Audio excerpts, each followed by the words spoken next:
I'm Mason Mount. You're listening to the London is Blue podcast.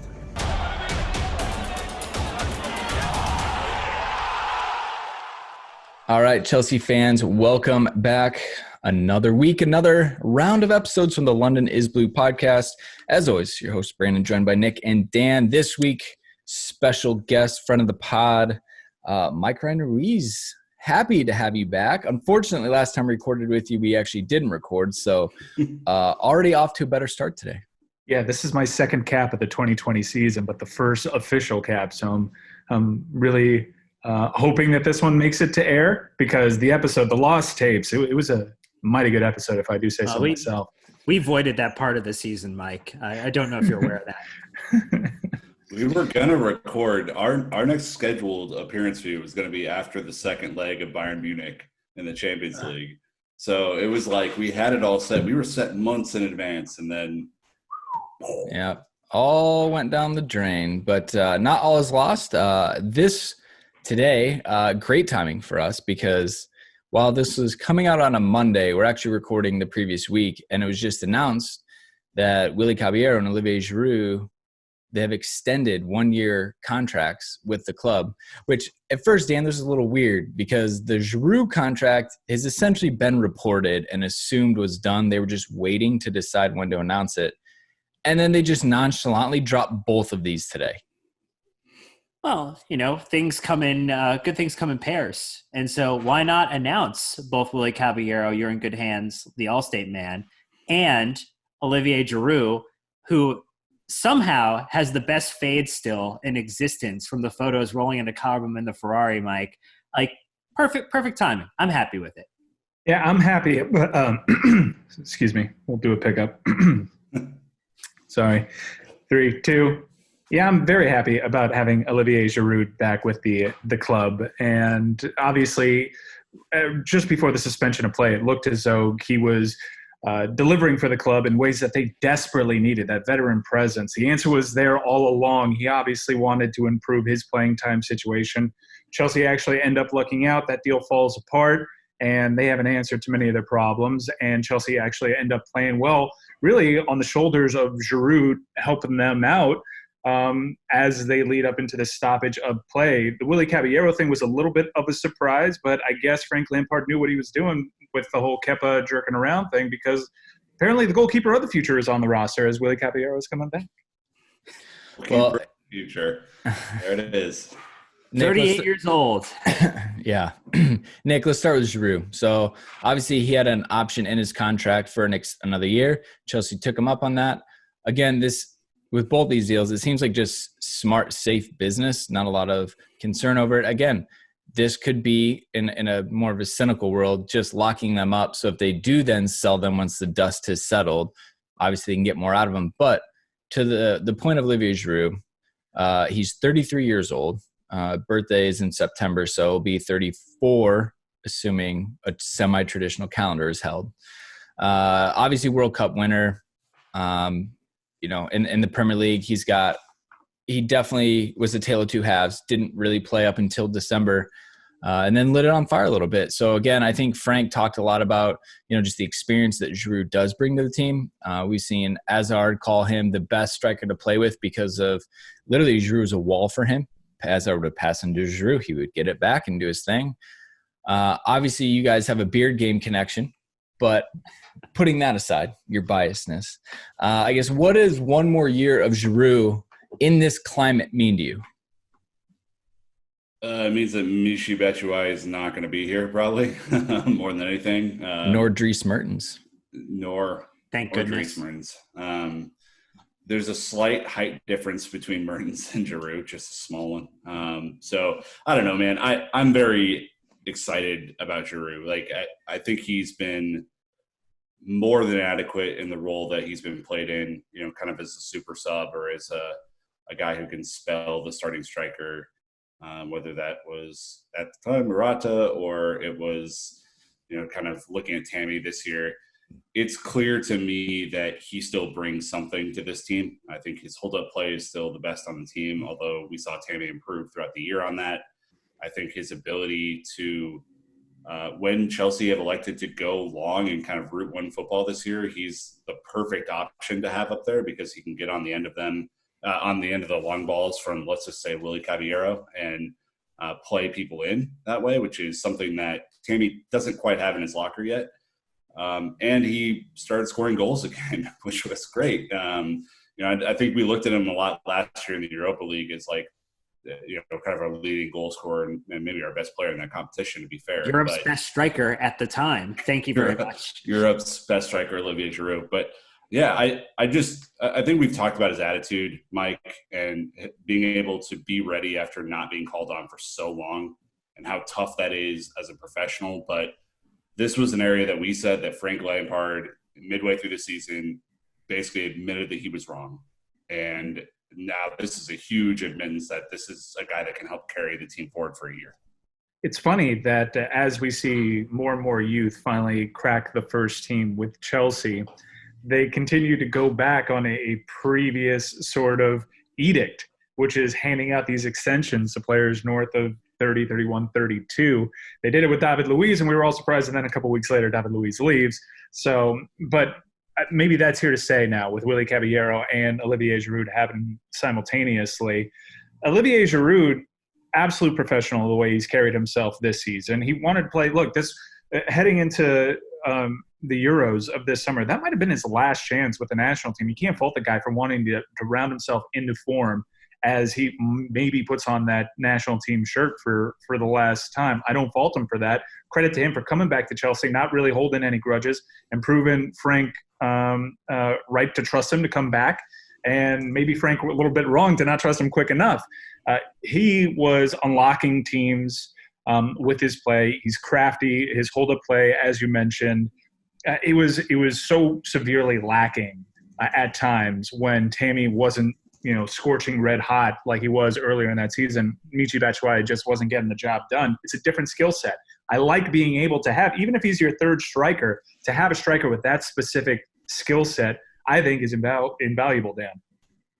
Yeah, he definitely brings a lot to the table in terms of just the professionalism. And then also, look, I mean, so he's made 39 starts, 37 sub appearances, scored 21 goals for the team. Obviously, a lot of those were in the Europa League campaign last season, and we all remember the thank you Arsenal holding the trophy as he heads on to the bus, which was quite wonderful. So glorious. He's done the right thing. He left Arsenal, he left a worse club, came to Chelsea, and just like many other people who have done so, the Ashley Coles of the world, the Cesc Fabregas of the world, came to Chelsea and got a chance to win. And so now that he's developed that winning mentality, he's got the taste for it, Brandon. He's going to want to keep on doing it. And probably in some capacity, actually Chelsea are equipped through where we're heading right now. Maybe not necessarily in the league, prospectively, but like in cup competitions, FA Cup, or maybe in the league next season, are poised to potentially add to his trophy cabinet too. Yeah, and as look back, he only had 2 goals in this end of the season. One was massive against Tottenham, our first one, which we went on to win 2-1. Then the last one was actually last time we played against Everton, as we thumped them. So again, I think that we talk about we just know what we get from Olivier Giroud, and I think that's what's nice. And as a manager, you have to like. When you put him on, you know what you're going to get. He's going to combine. He's going to lay off. He can occupy center backs. He's not the most prolific goal scorer, but when he's on, we'll create chances, whether it's him or someone else. And I think,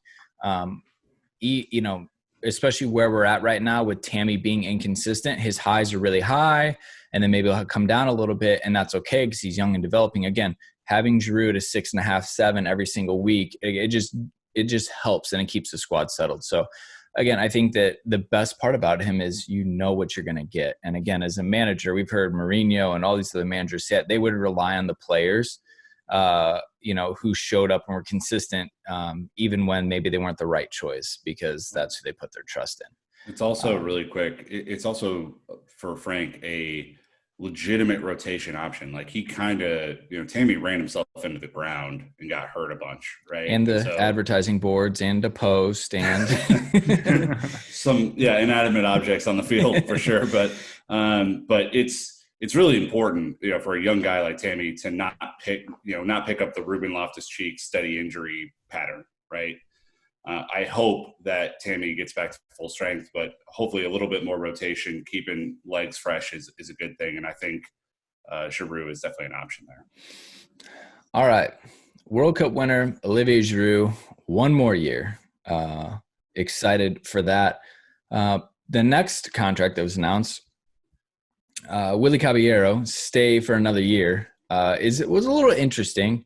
I think obviously the goalkeeping situation, I think pre-COVID was a big point for Lampard.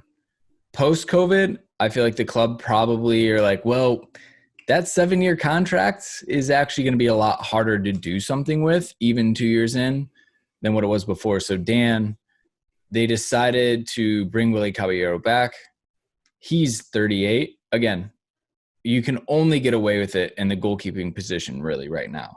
He's not playing every single week. Let's see, he had 9 appearances this season so far. Hasn't scored any goals, which is concerning.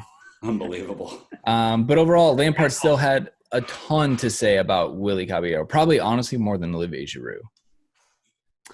Well, I mean, look, he called upon Willy. He picked his number in a tough spot, and Willy rose to the occasion, came in, had 5 consecutive starts in a row, 9 appearances for the season. The home victory over Spurs, he was between the sticks. So, his number got called and he responded. And I think that's the value of veteran leadership.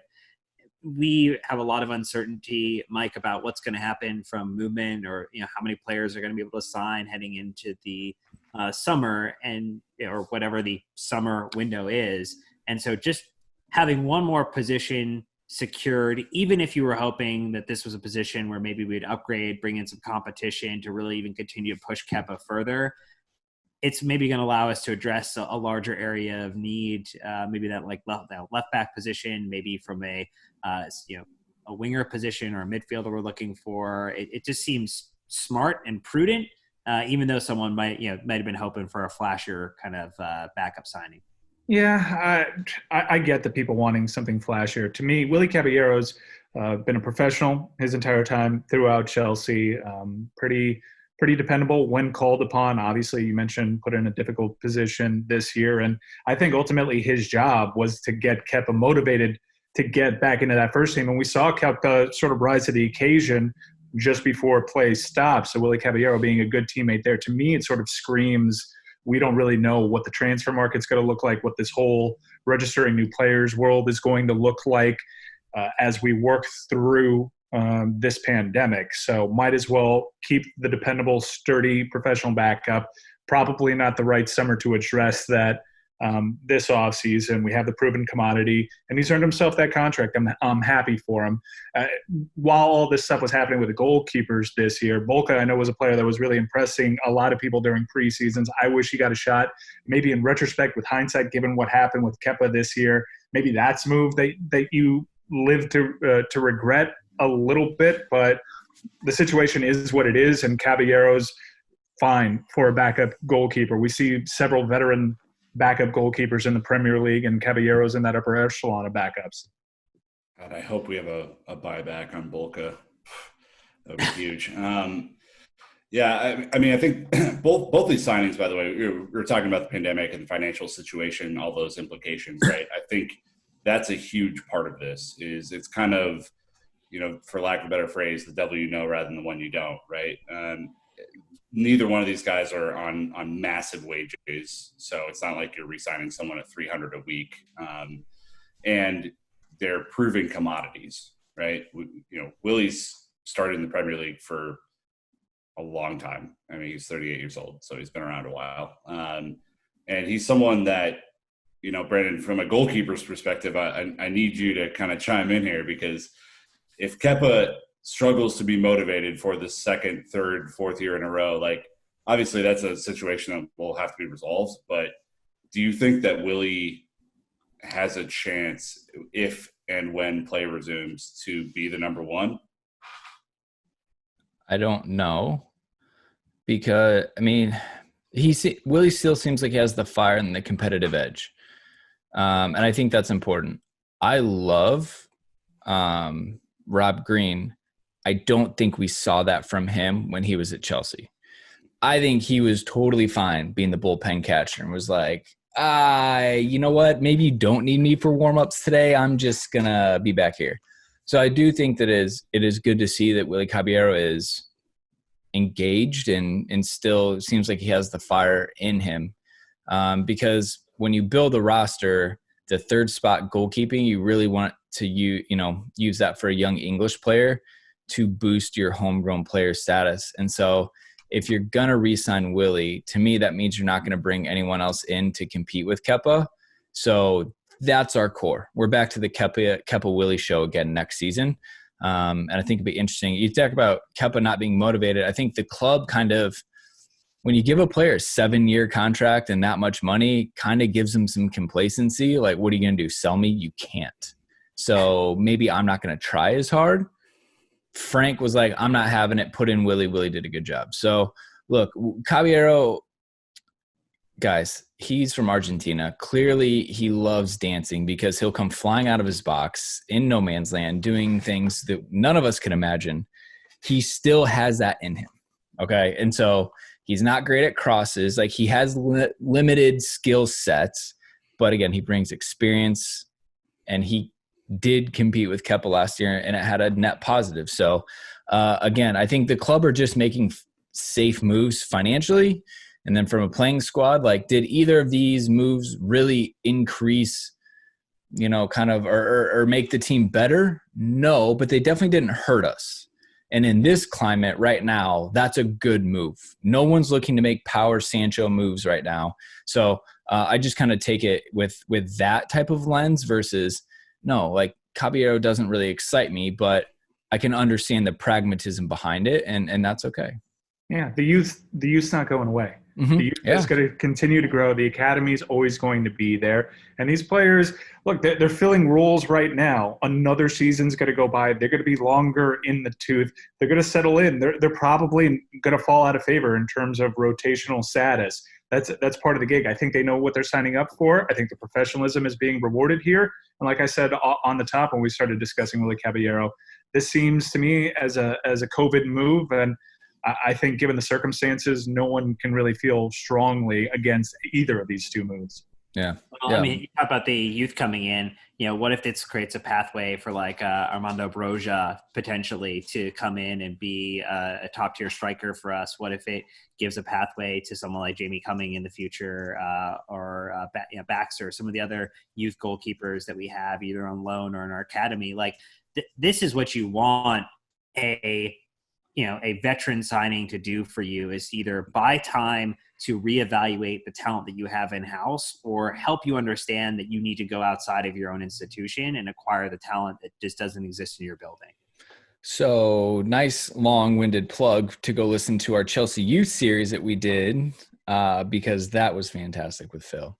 All right. Well, as all of you do know, Chelsea resumed training last Monday in small groups. The club nice enough to provide photo evidence of that. And not only that, did we get evidence that there was training. Holy shit. Did we see some wild haircuts coming back. Jorginho clearly has been living in a rainforest, surviving on the board of Jumanji. N'Golo Kante has hair, which is awkward, just like Sadio Mane, seeing both of those people with hair. I mean, the only good thing that we got out of this, Nick, was that Chelsea are back. I mean, that's where it stopped. Yeah, it was a nice socially distanced group of photos that we got from the club. It's a really weird one, right? Because there's still so much to be figured out, Mike, in terms of how this all works, and clearly there's some flexibility being built into the plan to say, like, this is what it is this week, and we'll try and do what we're going to do next week when we get there. But I know that, we've talked at length about, the players having an interesting decision to make kind of about their health, their family's health, and how this is all going to work. And so it's, I don't know how to feel about it. It was kind of weird to me watching the Bundesliga last weekend and not seeing fans, not hearing fans, kind of hearing the players just kick the ball around. So I don't know how you feel about it, but it was interesting. Watching the Bundesliga, the first match, particularly in that cavernous Dortmund stadium, and hearing the awkward hum provide the ambient soundtrack, it was a little awkward. I almost considered putting it on mute. But my ears adjusted, and by the time Köln and Mainz played a great game with 4 total goals, I was so happy to have football back. This is an important first step. Remember the last time we saw Cobham in the headlines? It was getting totally sanitized because there were traces of COVID-19 in that facility. So to have our Chelsea Football Club players photographed training on the training grounds for a return that there's no real set date, it was encouraging just to see a return to normalcy and to see these players that we love. I mean, who knew that N'Golo Kante's hairline was so strong? I just thought he had succumbed to baldness long ago.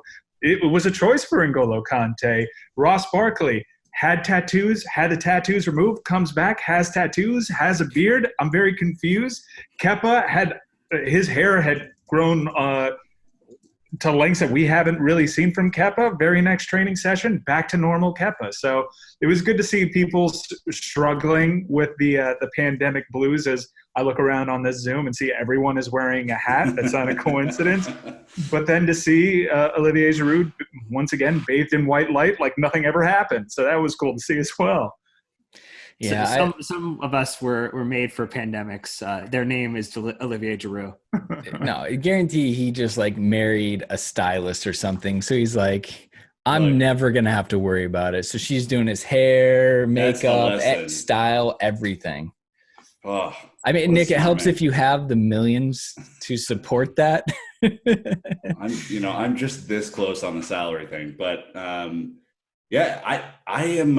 intrigued to see the steps now. I'm intrigued to see how well thought out it is. I'm intrigued to see if the PFA has anything to say about the conditions, because I think, Mike, maybe the last point on this is like the Players Associations of the United States are so strong when it comes to collective bargaining, right? The NFL can't have a season if the Players Association doesn't come to the table. I don't think, or at least I don't know if that's going to be the case with this, but it's the kind of last hurdle I think that the league has to get over to ensure that everything's good. Yeah, the unions aren't what they are in the United States. The MLS players and owners have a completely different conversation on their hands than what the European sides do. Anyone else have difficulty sort of reconciling, okay, these players are wearing masks when they're not playing, they're separated by 6 feet in the stands, but they're coming out of separate entrances, but when they're on the pitch, it's like everything is normal. I was like, this doesn't really it seems sort of counterintuitive. But soccer does sort of provide, if you look as we learn more and more about the disease, being indoors, being around, being exposed to the disease for a period of 6 minutes or longer, this is really problems for basketball. They work in tighter quarters. Football, American football, works in tighter quarters. Hockey and soccer, maybe better served than the other sports that I just mentioned. And again, I don't pretend to be an expert. We really won't know if this is at all possible without leagues like the Bundesliga and without steps that are being taken, and not without steps that are being taken right now at Cobham. This is a start. I'm all in figuring this out together. And if the science says we need to stop immediately, stop immediately. But I'm encouraged that they're trying, because I don't know about you fellas, but I really hope to see an end to this season. I really do. I would like to know if this is something that's at all possible, and I don't pretend to be an expert on the matter. Yep. Well, look, I'm assuming they're just trying to limit the amount of time these players are exposed to, when they're in these situations. But, it's kind of, this is a part of a bigger conversation, which we're not going to get into, of, slowly kind of seeing what we can and can't do in this environment. What can we do semi-safely? Okay, we can't do that. Definitely shutting that down. And this is part of it. So that's going to wrap us up for part 1. Again, Willy Caballero, Olivier Giroud, 1-year extensions, wild hairstyles on the players returning. Shout out to N'Golo Kante, even though he has already left training for personal reasons. Love to see the club supporting him 100%. And we'll kind of see where everything goes. Again, we're recording this on Wednesday, May 20th. A lot will probably happen between now and when you're listening to it. We will continue to update with new content as always. But that'll wrap us up. Next time, we're talking about Munich. Those memories, it was all written in the stars. Thank you, Gary Neville, for that. Mike Ryan will be back with us for part 2, so make sure to check it out. Until next time, Chelsea fans, you know what to do. Keep the blue flag flying high.